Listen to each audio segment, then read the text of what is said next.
Hello. हाँ hello. का ए राजा जी? हाँ रानी। कितना दिन हो गई रउआ के बहरा गईला के, घरों के फिक्र ना बतो के का? अरे फिकर उकर सब कुछ है, लेकिन का करी, जब पैसा का जरूरत है तो पैसा कमात है। ए राजा का हो? यहाँ चैत के लूह से हमार जवानी झुराता, वहाँ खेत के गेहूँ भी झुराई जाता। ए राजा अच्छा तू कहल का चाहत हो, साफ साफ बतावा। जवन कहल चाहत है ओके ध्यान से सुना। ए राजा सुनावा। त सुन।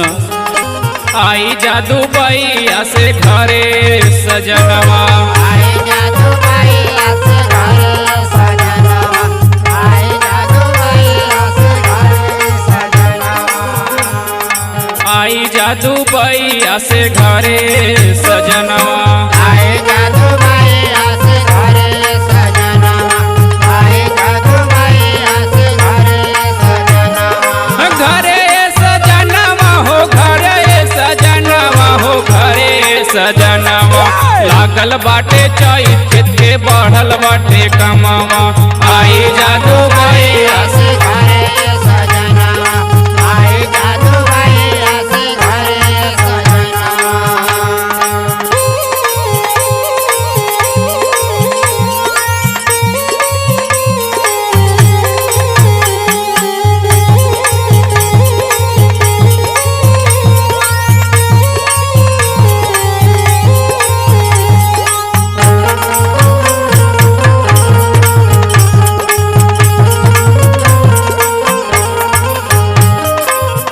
ए राजा का हो रानी?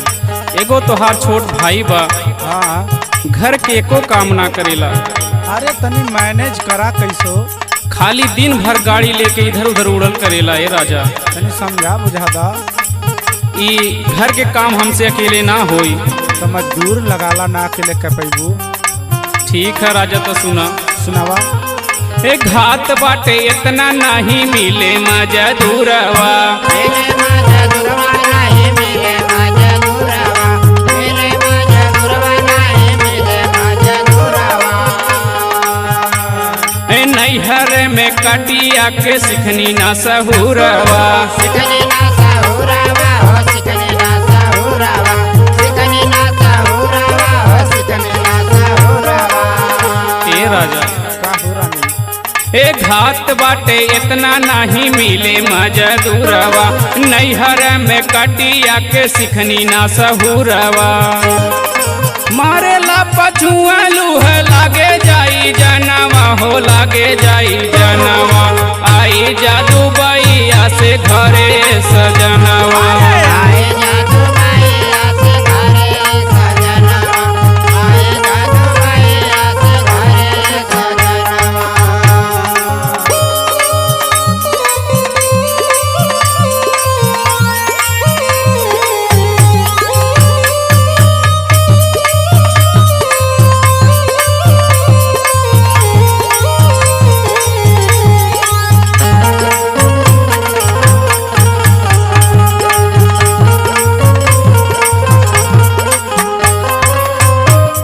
उह माई रे,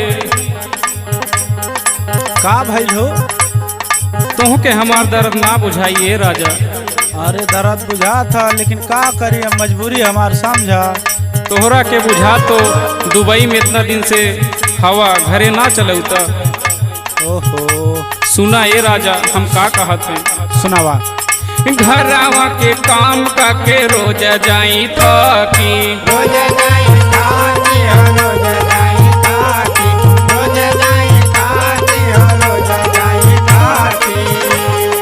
बुझेला ना दर्द मरद कैसन बड़ा पति, कैसन बड़ा पाती हो, कैसन बड़ा पाती, कैसन बड़ा पाती हो, कैसन बड़ा पाती। घरवा के काम करके रोज जाई थकी, बुझेला ना दर्द मरद कैसन बड़ा पति। ए राजा का हो रानी? ई देवरो परेशान कैले बा। ओहो, अब कहानी बतावा। भैर की देवरा हमके मारे रोज तनवा हो, मारे रोज तनवा। आई जादू बैया से घरे सजनवा, आई जादू बैया से घरे सजनवा।